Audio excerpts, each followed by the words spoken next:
Think it's good to go. Hello, hello, hello, beautiful souls. Welcome back to Get Your Shit Together with Yana Kasperczak podcast.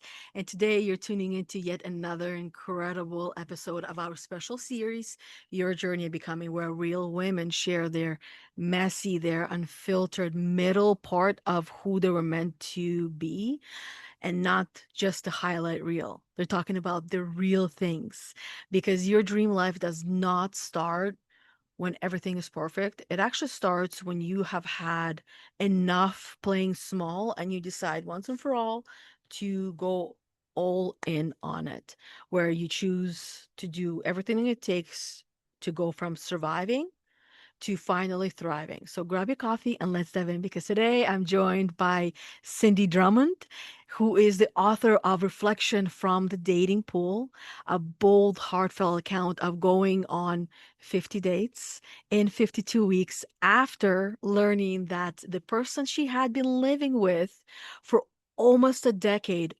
was living a lie.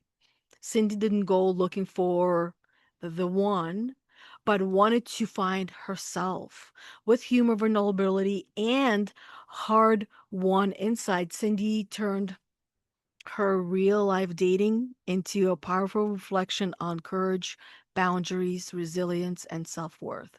Her story inspires others to take brave leaps and rewrite those old narratives and trust that growth often begins the moment we step outside our comfort zone. And she's here to share her journey of becoming with you all and of course with me. So I like to begin with just a reminder that since this is Get Your Shit Together podcast, that we don't do no surface level, shit.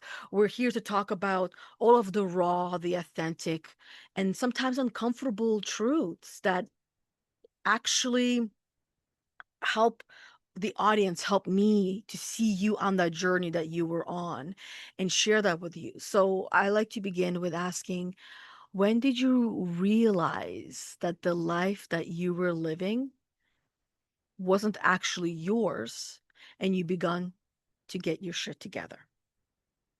That is such a good question because I should preface that, you know what, I had a really nice childhood. I married a good guy, had two beautiful children, and then kind of just, I don't know, felt like there was more.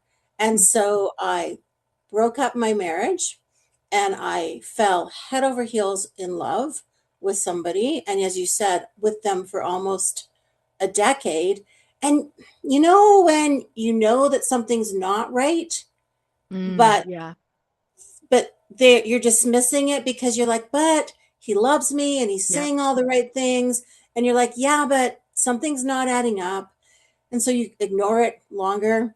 And truthfully, I was slapped in the face with it. One morning, 6 or 7, I can't remember, police officers showed up at our front door and took him away in handcuffs.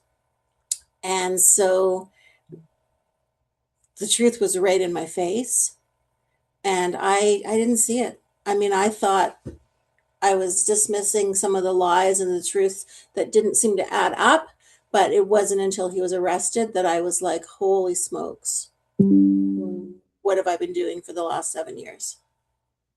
So what happened there, if you don't mind us? I know everybody's gonna want to know what happened, w- your experience, and why did he get arrested?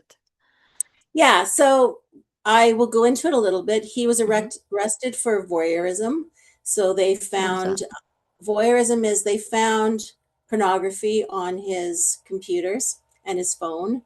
And so somebody that he had been working with saw something and reported it. And so it led to a police investigation and they arrested him. Wow. How was that Mhm. for you? Gut wrenching. Yeah. Uh, it was, I feel like you go through all of the 7 stages because at first it was like, Yeah. absolutely not. Like I would have known this was going on in my own house. And then it was absolute pure anger and probably even hatred because I Hmm. had two young daughters And then also, like, what does this, like, what are people going to think about me? Yeah. Like, I obviously wouldn't condone this type of behavior. And then I was scared because we owned a house together and I needed to flee that house. And I moved into my parents' basement in my 40s. Yeah. That Hmm. sounds like it was an actual, like the scariest roller coaster ride that anyone can go on. And I've watched quite a few documentaries where I'm gonna compare the documentaries I watch because I know a lot of women probably do watch them as well, like murder mystery type of things, right? I know men some make jokes where how can you watch these things and go right to sleep and sleep peacefully, right? Um, because we get to learn. So what I got to learn from all of those is that the partner never, it's either they're involved, which is very rare, but primarily they have no idea. And when I started listening and paying attention to what they're saying, what they were doing is the same thing as you. It's really, and we all do this, especially us good girls.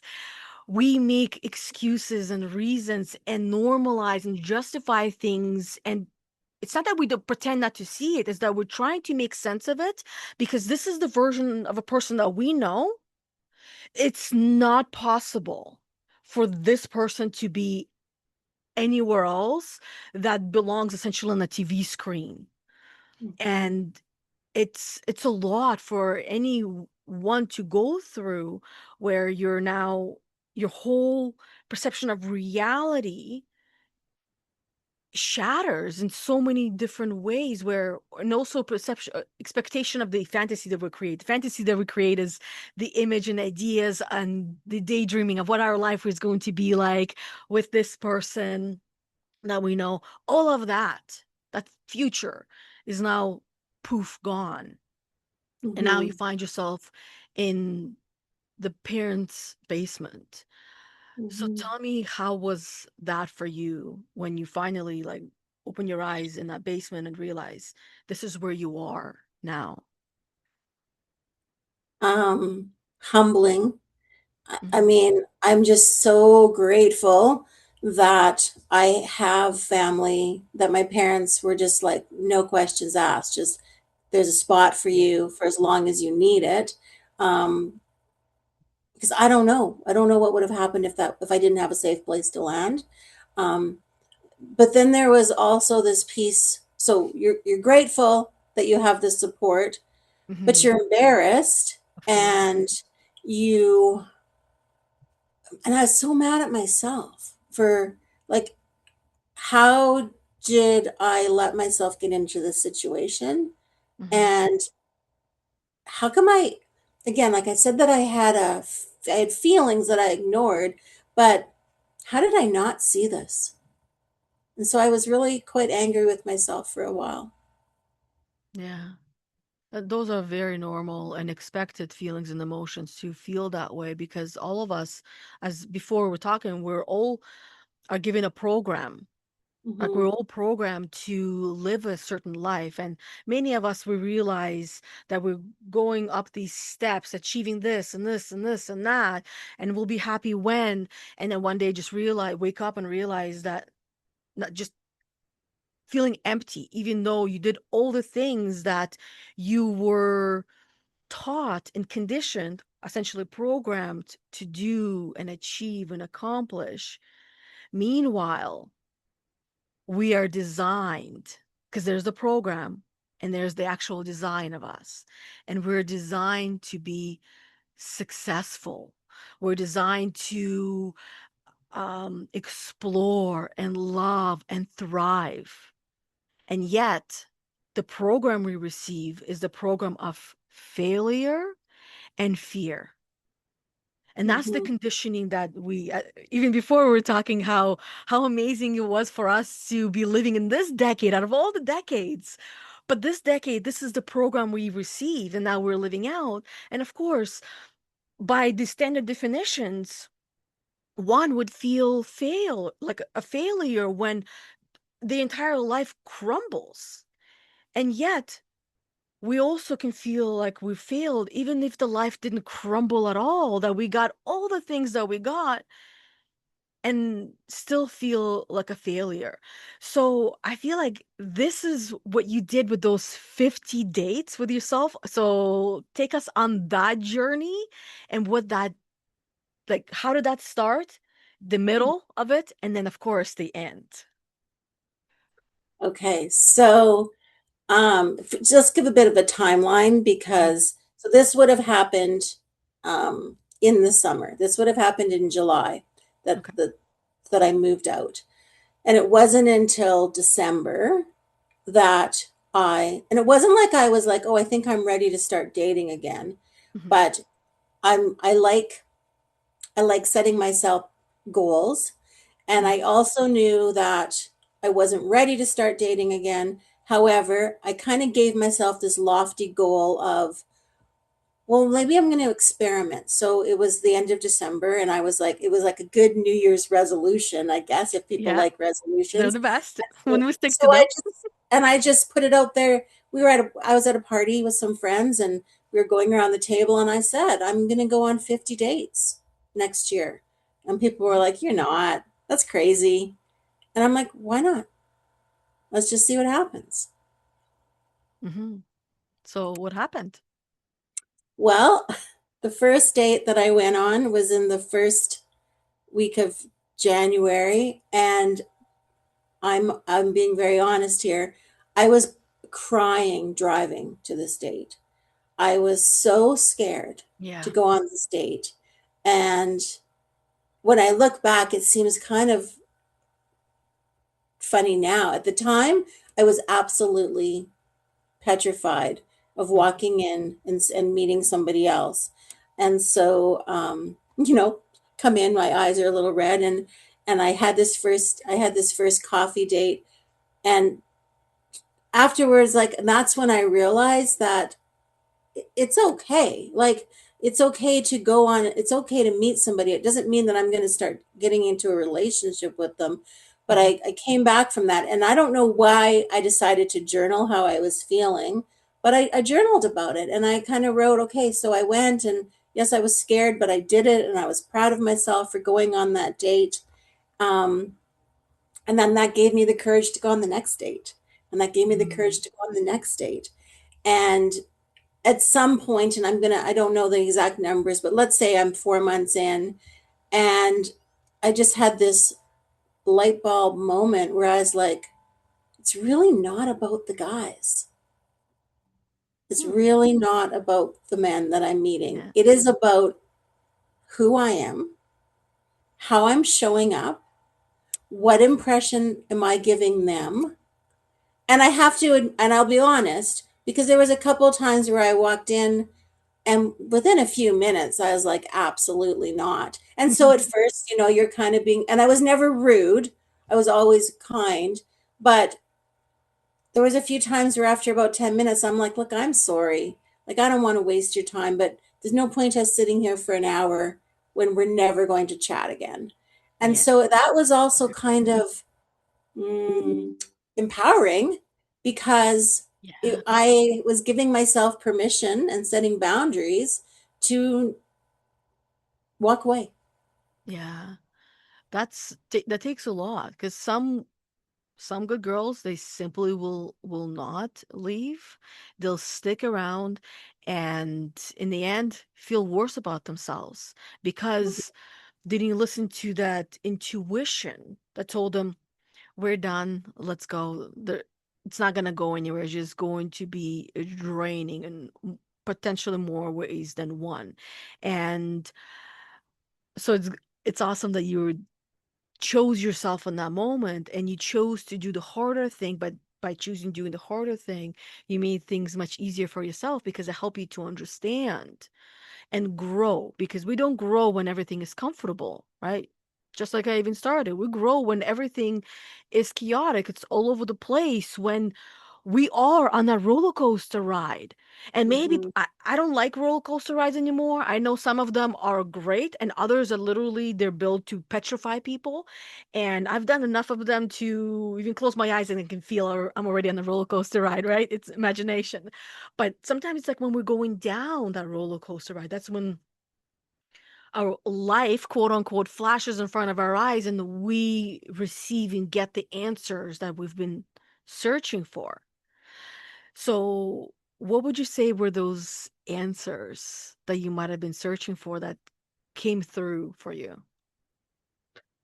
And you're right. I think it's in the low time because after I've been dating for about 8 months and it was summer and my kids are off with their dad and I've got friends that are on vacation and you're like, okay, like I'm by myself. Yeah. And there was this like, okay, like, am I alone or am I lonely?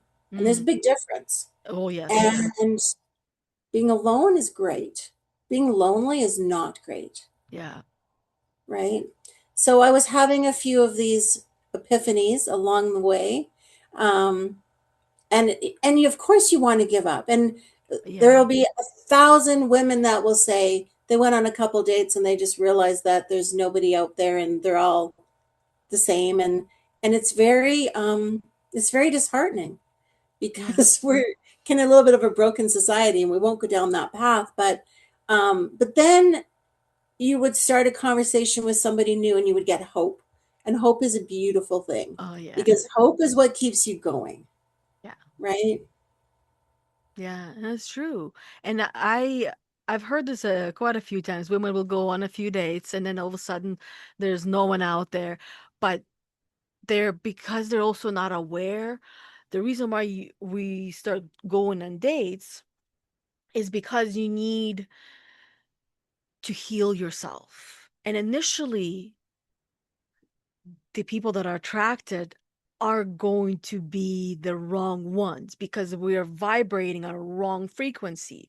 So we need to keep going, keep chipping away, keep doing it. 50 dates, perhaps. For some, maybe it's 100, depending how much trauma is there to get to enough of these glimpses of hope throughout all of these men and recognize the right one Mhm.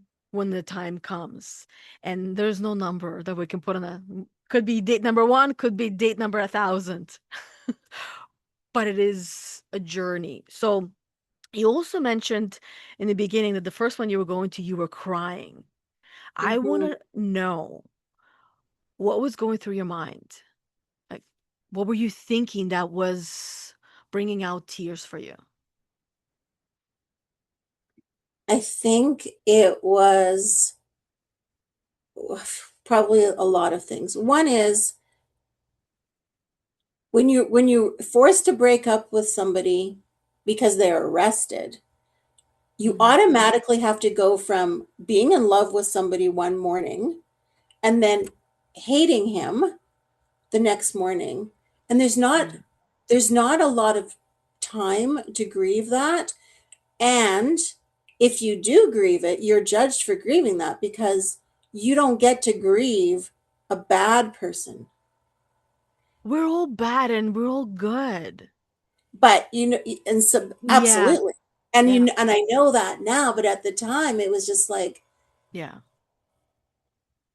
it was the time it was just like so what do you do with that pain? Like you stuff it down or you eat or you smoke or you do all the things like so I think part of that was also just releasing like letting go of okay like that is in the past so I was grieving what I thought was a relationship with somebody that I was in love with and then I was also just like what does this look like and because Mm. I'm a mom I was also like, what are my kids going to think about me going on a date? Because now they're teenagers, and so and and let's be honest, there's also what if he doesn't like me, Yeah. Of right? course. Yeah. Yeah. And So yeah, and as you said, it's like you're grieving the past. And it's important to grieve the past, but part of the past as we're grieving it, also grieving the future of what was supposed to be, which should have been, that is now gone. It's like you have a house and you leave the house, you come back and it's completely empty. Mhm. What do you do with that empty house? And that's what you started to figure out, what you yourself needed to do for you, that help you to find yourself on that path and on that journey. And all throughout our life, and especially when we're going through these challenging, difficult times, this is where, like, we don't, like, as I said, that we don't grow in the comfort zones, we grow outside of our comfort zones. We are growing when we feel pain, discomfort in the body. That's us either growing or uh what's the word, resisting growth. And when we resist growth, we actually feel a lot more pain in our body, so, and that can turn into physical pain. And when we choose to grow and lean into it, it seems to just vanish and turns into strength and power, and we feel hope. We feel powerful. We feel happy. We feel joy. But that process is what I refer to as death and rebirth. Mhm. And I would love to know what version of you had to die so that this version of you, this woman that is sitting here today, could finally live. Wow, that's a good question. What version of me had to die? Um, well, I honestly think that the person that was a little bit naive, the Mm, person that thought that bad thing, and again, I'm using these words, but I mean them loosely, that bad things don't just happen to bad people. Because I mm, always considered myself a good girl, as you said yeah, earlier. Like, I did all the right things. I had nice parents. I had a nice house. How does this happen to me? So there's a bit of naivety in the sense that it's not bad or good, and it can happen to anybody. yeah. So that piece of me being a little bit naive. And I think the other piece is always think that I'm an empathetic person, but I did sort of believe that I gained a new sense of empathy.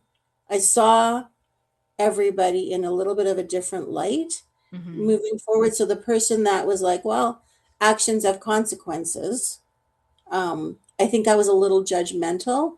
And so that piece of me had to die so that I could have a fresh perspective on everybody.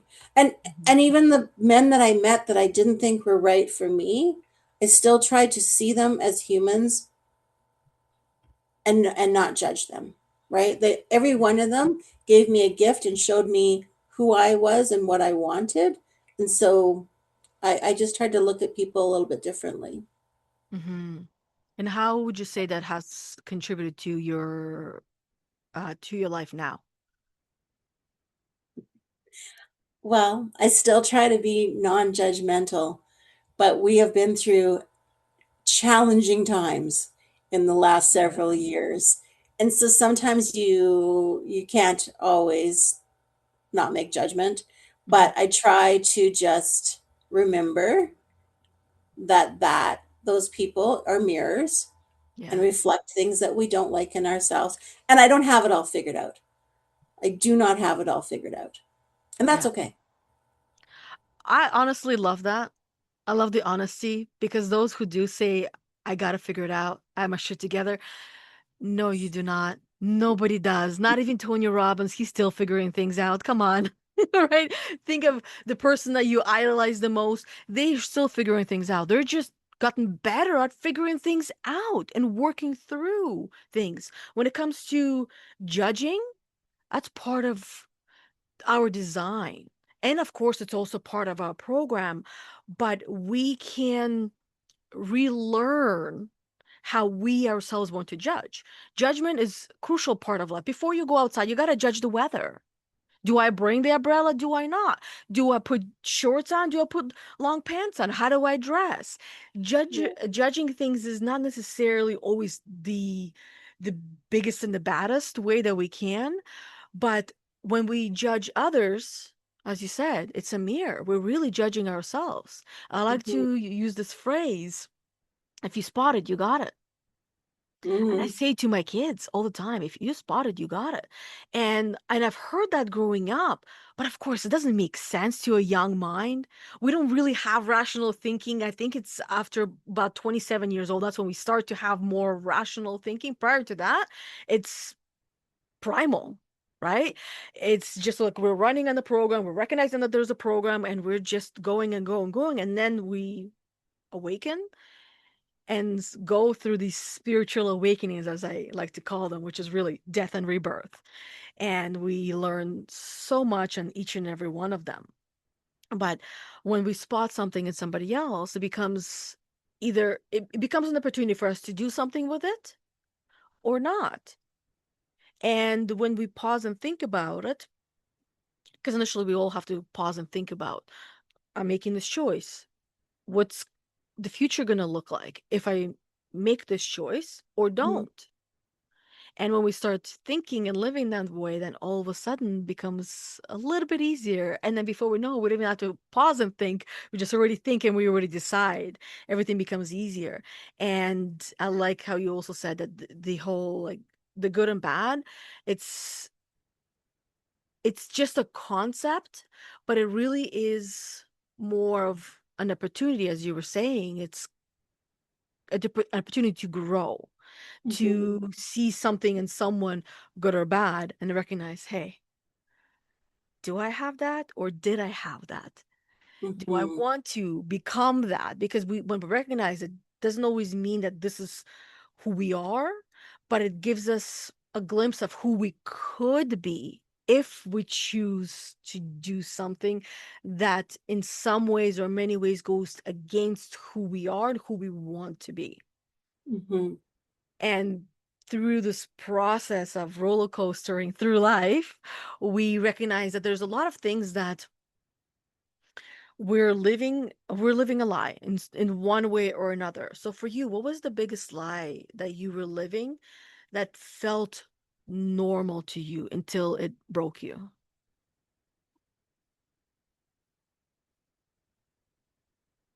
I think the biggest lie is that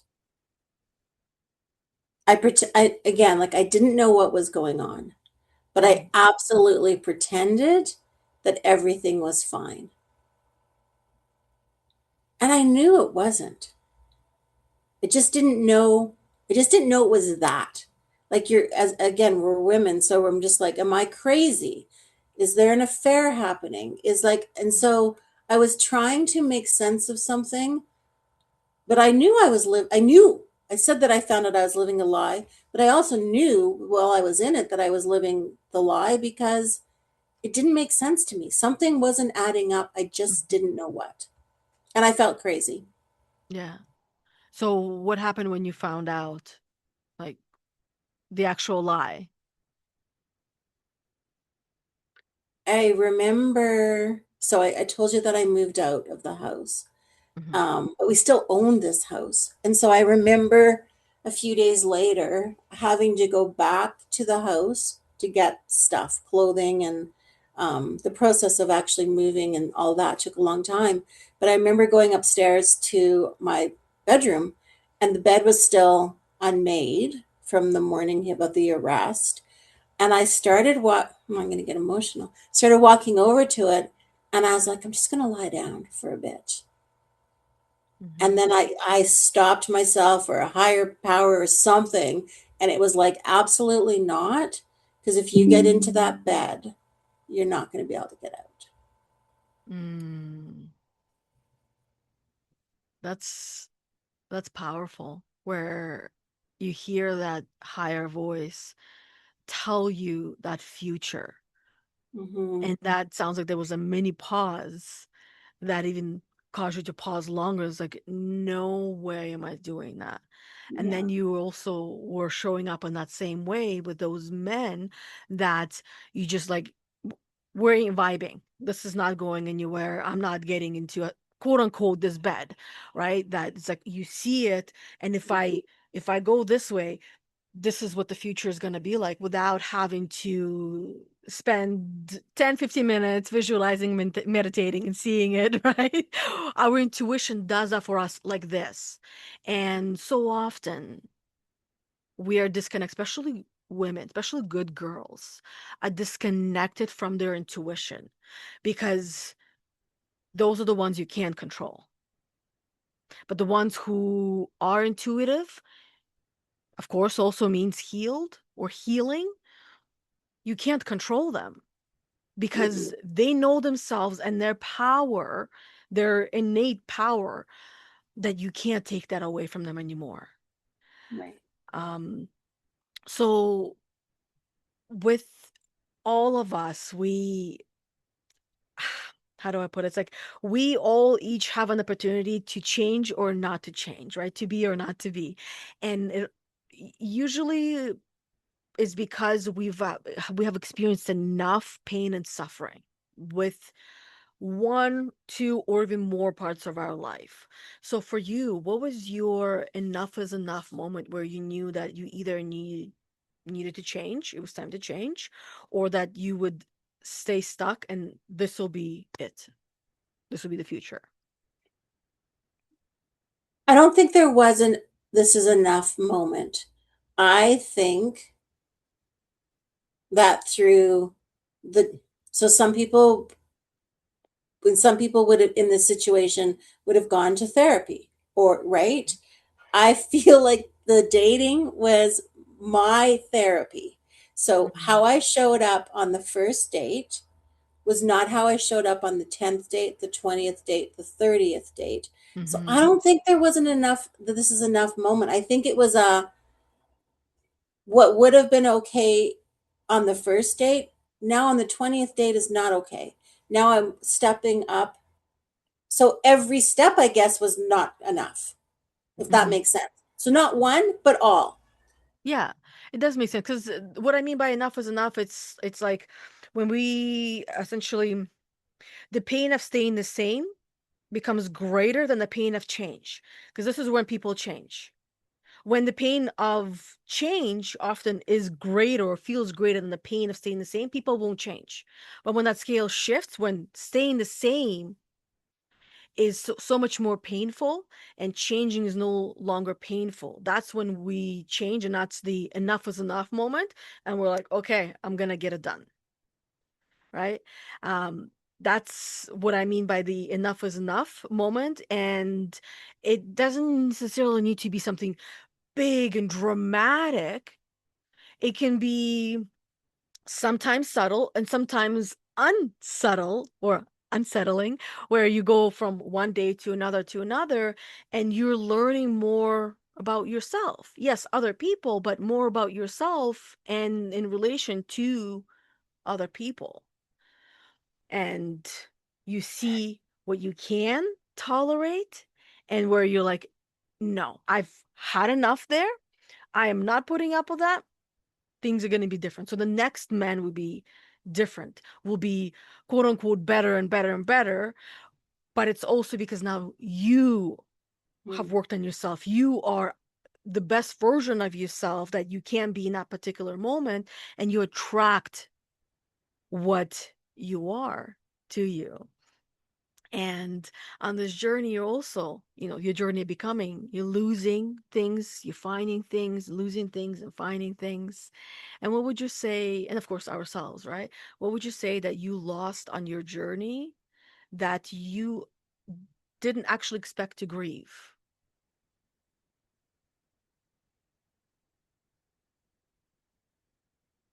What did I lose on my journey that I didn't expect to grieve? I think that,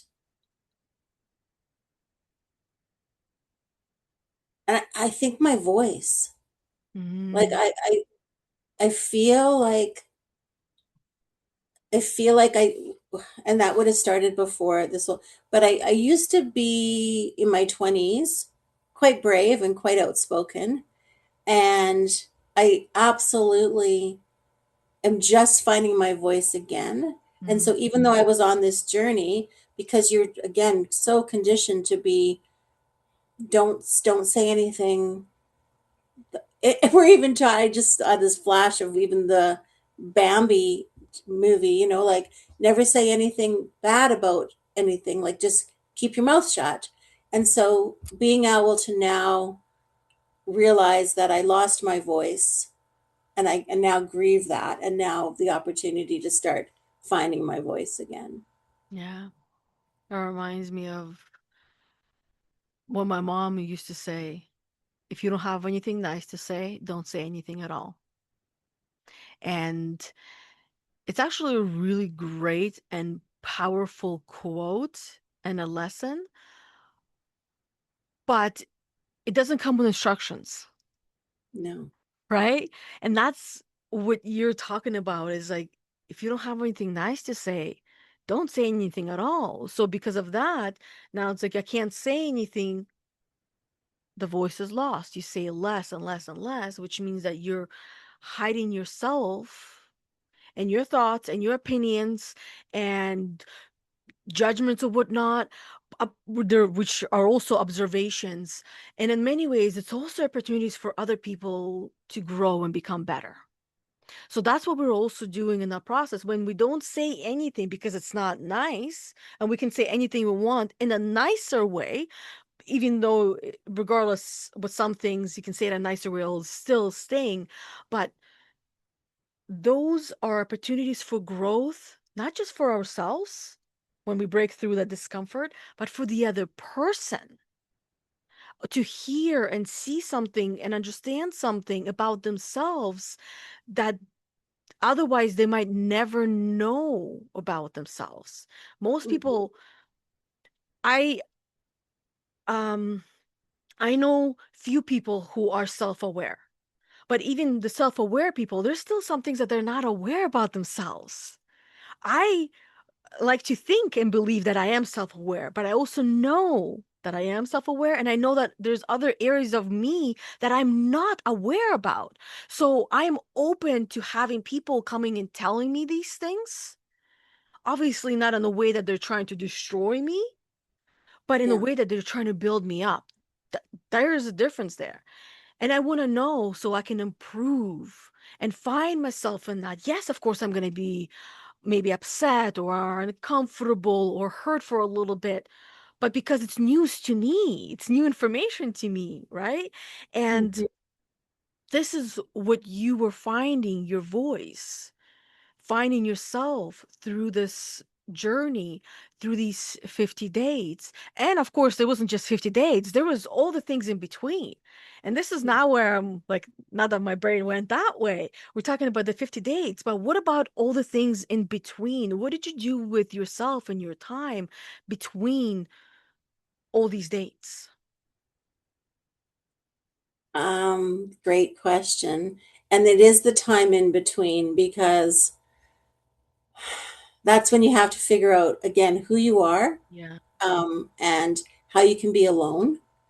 And at this exact same time, a friendship of over 30 years started to erode.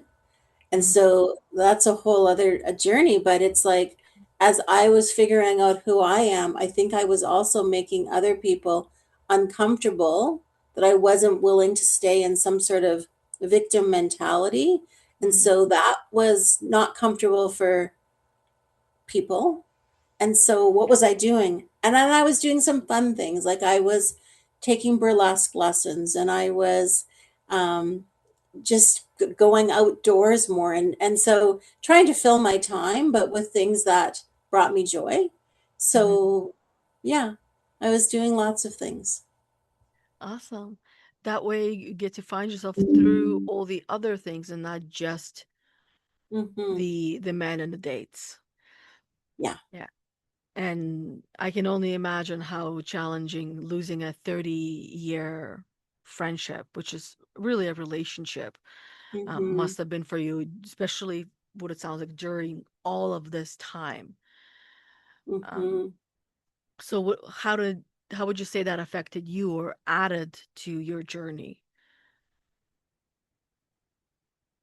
Truthfully, when I look back, that relationship probably devastated me more than even the relationship, Mm, because that person was supposed to be my ride or die. And when I felt like, and again, everything, there's perception's reality. yeah. But in my mind, this was the one time when I really needed a friend and wasn't there. And then the other lesson is really you are supposed to be your own best friend, Yeah. right? Yeah. Know that now, but at the time it was painful. Yeah, of course. Yeah. And was she always there to help you through all the other challenging times in your life? Or not entirely? My life wasn't that challenging until that moment. The challenges were on Um, her end. And again, perception reality. But yeah, in my mind, I felt like of the million times I helped, I really needed her and not no capacity. yeah. Well, that's the conversation we could get into, but I'll let it Yeah, leave it there because another time. I've been there, done that. Not 30-year friendship, but when you have a certain perception and then you're faced with reality where we're really also seeing ourselves and how much of good girls we are, where we normalize things. And like Oprah Winfrey would say, when people show you who they are, believe them. But most good girls, we do not believe them. We will try to convince ourselves and rationalize to because we are programmed to see the good in Hmm. others. And it's hard to see otherwise sometimes until you're faced with it. And like you said, then you learn that you got to be your best friend first Hmm. before anybody else comes in.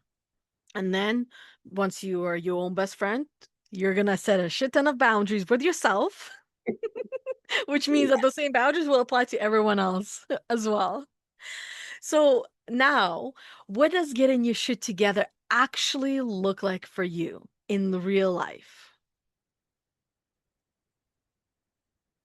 You touched on it earlier. I honestly think that it's a process. You Mhm. get your shit together, and then something else happens, and you get your shit together again, and then something else happens. You continue to show up, you develop resilience and trust in yourself, and um, and you said it when you said about when you said Tony Robbins.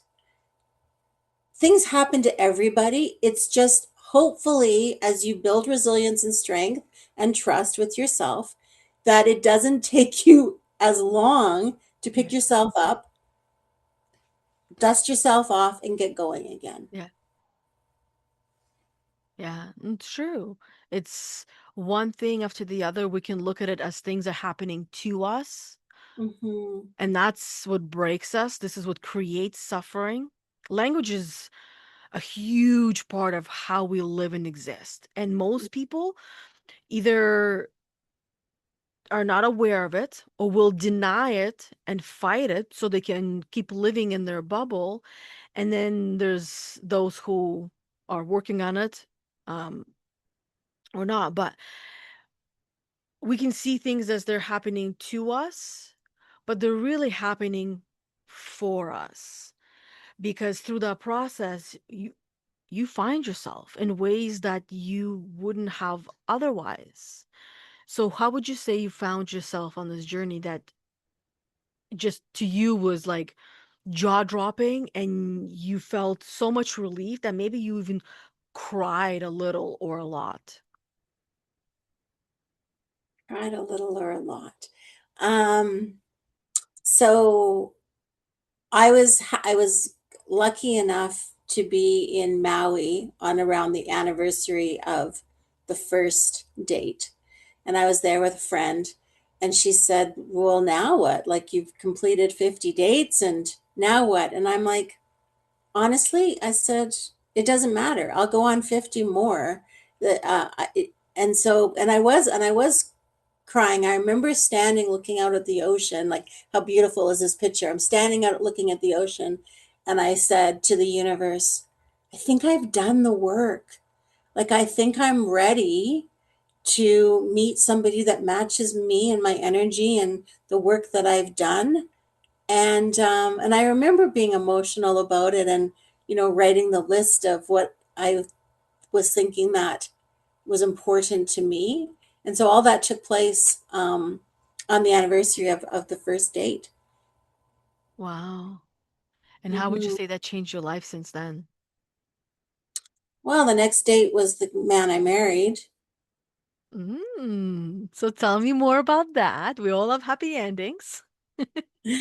Um, yeah, and I think so. I think that I truly, at that point, I think it was actually date 53 or something. But I came back from Maui, and I had a date set up with this guy, and I got really sick, and so I had to cancel. And if anyone is familiar with the dating process, you cancel, you're probably not seeing that person again because they have moved on. They have swiped left or right or whatever they're doing. But instead, we did reschedule the date, and we yeah, it was pretty much, we I think our souls recognized each other, and um, knew he was the one. Awesome. And how long has it been since you met the one? We have been together for 8 years. Nice. That's a good Hmm. number. Hmm. Yeah. And what does he say about this journey of yours that you were on prior to him? He's an engineer, so he's very analytical. Yeah. Um, The best ones, right? yeah, I let him read my story before I did anything with it, so he had a glimpse of who and he's truly, like, he's my biggest champion. He's also, as an engineer, my biggest lesson. Learn a lot of lessons from him. Yeah, teacher. Um, Challenges me in a lot of ways, but it's all good.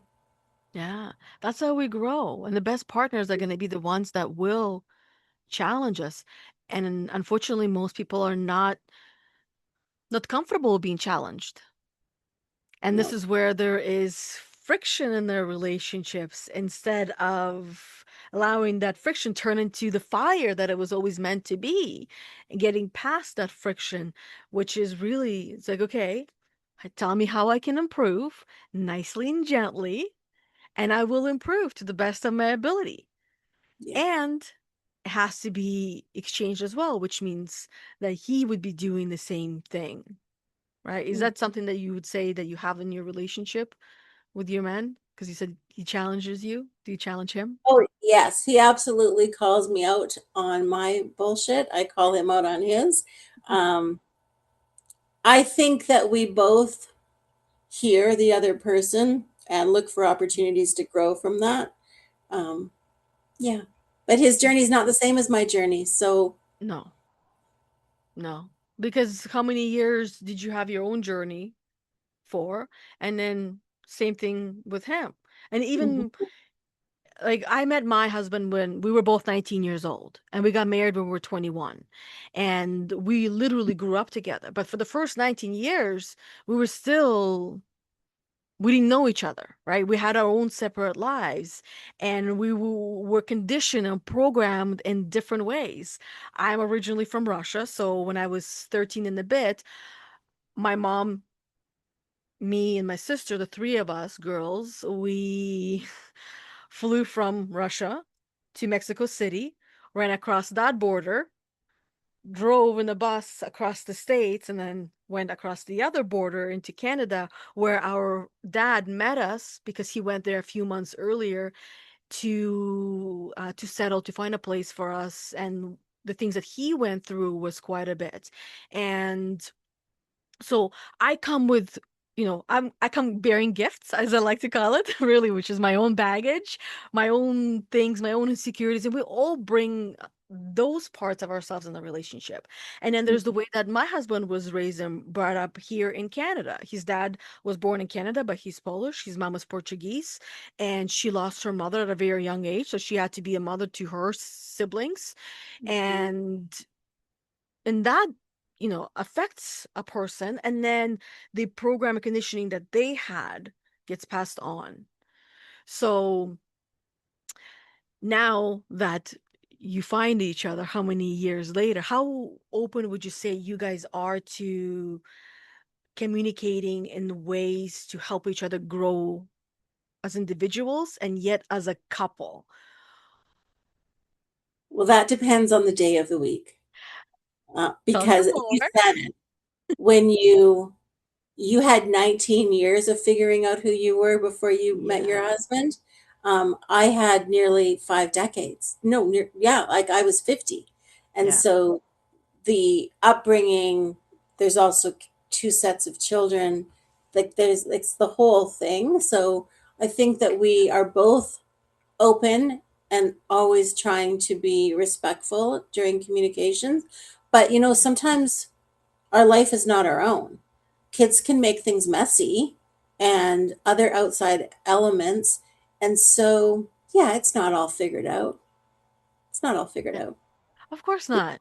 We're Yeah. figuring it out. All of us are figuring out because we figure it's like you know that you probably heard this when you were raising your kids. Don't get comfortable, because the moment you get comfortable with your child, whether sleeping or napping or whatever it is, they're gonna change on you. Yeah. Life is just like that. No matter how old we are, just the moment that we get comfortable and complacent with how Yep. things are, there's gonna be new challenges and new opportunities, because that means, okay, now you've had your rest. Now it's next growth time. So, what would you say the biggest growth time that you feel you've experienced throughout your life, right now, that comes up that you would love to share with us? Hmm. So many things, but I think that the biggest growth right now is like, because I am now in my 50s, almost 60. Um, the biggest growth lesson is trying to remember to not put my expectations on my children. And we Mhm, talked about this before, and trying to know that, and it's like stepping aside when you still feel like you want to be like the main character, but you also there's sort of a spot where you just want to be the wise woman and just look at and let them live their lives and just be here mhm, as a guide and a mentor. So that is a life lesson, because mhm. growing old gracefully is a challenge in itself. And so knowing that you've imparted wisdom onto your kids and just sort of letting them make their mistakes and not protect them all the time. So I think that's a lesson right now that's a big lesson right now for me. Yeah. And how many kids do you have? I have two daughters and my husband has two daughters. Oh, girls. Oh, how Mhm. fun. Super. We have a daughter and a son. They're still young, 16 and 13. He just turned 13. So the teens are really fun for sure. But each day gets better and better. As you said, like, no matter how old the kids are, really, we gotta let them do things on their own. And there was a quote that I shared with my husband a while back, and it's, we gotta let our kids do dangerous things safely. Yeah. Like cutting a watermelon is a dangerous thing to do. And when our son was like 4 years old, he wanted to do it. And it's like, okay, you can do this dangerous thing safely, which means I'm there, I'm helping, I'm guiding, right? Because if he wants to do it, he's the type of a child, like I was, still am sometimes. If I have an idea and if I want to do something, I'm gonna do it. If Mm-hmm. you don't want to help me, that's fine. I'm still going to do it. And my son is that same way. If he has an idea to cut a watermelon with the biggest knife that we have, I better teach him how to do it so then he can do it all on his own and figure it out. And then later on, right now, not right now, this was when he was little. Then it was those problems. Then it was him climbing the trees in our backyard and then going to our neighbor's backyard and climbing their tree. And it's like a 60 or 70 feet tall pine tree. So those problems, later on, there'll be bigger problems. Yeah. And like you said, we can't be there for them. We No. can't hold their hand. At one point, they didn't even want to hold our hand because, Mommy, it's embarrassing. My friends are right there. I don't want to hold hands. Mm-hmm. And they gotta live without us at one point. And that is the reality, Yeah. right? So what would you say to that woman who is listening right now, who is stuck in that dreaming, that doubting, that overthinking phase? What would you say to her that might finally get her to move and do something with it that perhaps she's not ready to hear yet?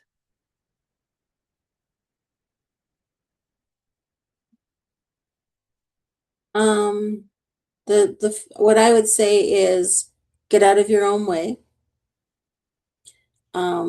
and get comfortable with being uncomfortable. Yeah.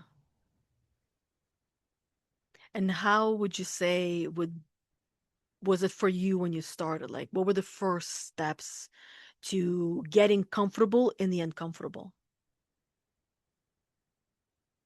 Well, I'm the person that makes the plan. So I think, it just can be small, but write down one thing that you want to accomplish and then make it happen. Like you don't have to say, well, I want to get married, but if you know that you want to get married, go on one date and then make a plan to go on another date. If you need a new job, send out one resume, or you know what I mean, like just small steps.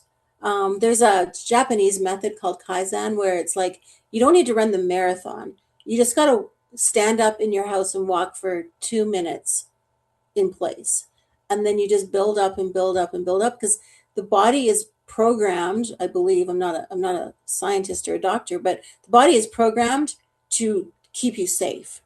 Yes. And Yeah. so if you can walk for 1 minute and you feel safe, then you'll walk for 2 minutes. And I think that's how you live life is you do something until it feels safe and then you Mhm. push yourself a little bit. Yeah, a little bit past that safe point and Yeah. get safer and safer. I Yeah. think this is how we humans came out of the caves as well, right? And evolved into now living in our own little structures we're called homes or apartments or whatever we want to call it. But Yeah. all we all lived essentially in caves. My husband started watching, me and him started watching this I forgot the name of it, but there's guys on YouTube that go and explore places that people don't go to. And as I'm looking at the structure, it's like stone wall, like massive stones, like mountains. And in there, what I call them little apartments that are being carved in. People lived on those stone walls and walking on edges. Like to me, I'm like, oh my God, how could you raise a baby in a place like that? They'll just tumble and fall. But they know and they learn really quickly. They adjust. We all do. And we started adjusting as young girls to everybody else's needs and Hmm. mold ourselves to their needs. And until we're exhausted to a point we have lost ourselves and our identity. And then we have to go and rediscover it. Yeah. And I believe that the best thing that can happen for us is that losing ourselves. Because when we lose ourselves and when we finally find ourselves, we can never be lost again. True. Like we Yeah. really, really find ourselves. So the last question I want to ask you is what part of yourself are you finally allowing to exist without trying to fix, hide, or prove it to anyone anymore? It's the voice piece. Mm, Um, I'm much better at speaking my truth, no matter what the consequence. Yeah.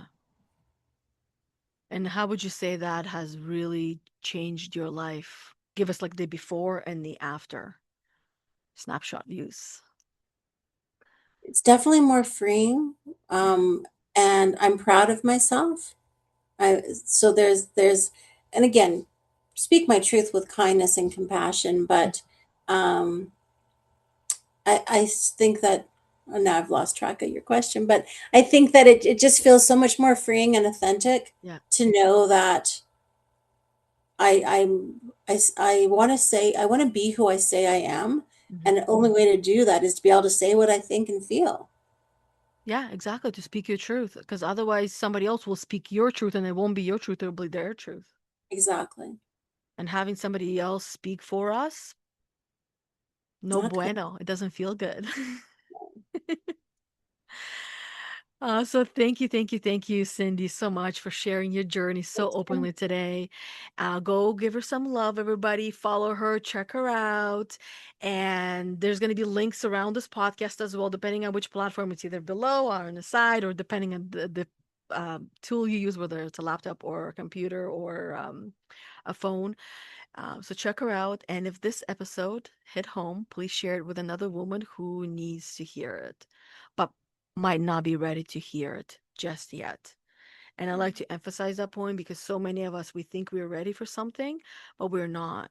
And this is where growth takes place when we hear something or we see something or we do something that we're not really ready to do and experience just yet.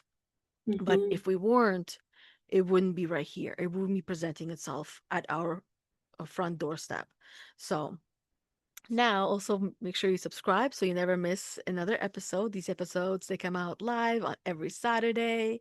And I have a couple of other episodes as well that'll be coming out soon on the podcast.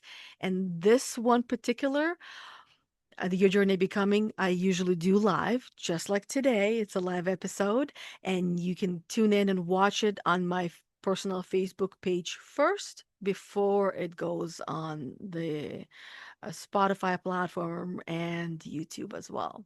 So until next time, keep showing up, keep becoming. You are not behind, you are not too old or too young.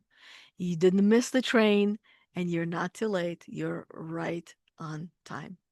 So thank you, everybody. Thank you again, Cindy. And until next time, bye, everybody.